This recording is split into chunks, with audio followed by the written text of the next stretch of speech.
Welcome to the Rim Break Rodeo. We hope this video helps. You begin by confirming your iPhone supports Face ID and that iOS is up to date.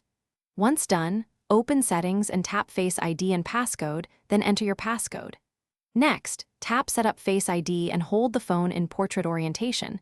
You'll see a circular frame for your face. Move closer or farther so your face fills the circle. Make sure nothing covers your eyes, nose, or mouth. Glasses are okay. Now start the first scan by following on-screen prompts. Once the first scan begins, hold the iPhone about 10 to 20 inches from your face and follow the prompt to slowly move your head in a smooth circle. This captures multiple angles. After the first scan completes, you'll do a second scan. This improves accuracy for different angles and lighting. Make sure consistent lighting helps the true depth system. If you wear distinct looks, use alternate appearance. Also enable Require Attention for additional security, so Face ID checks if you're looking at the screen.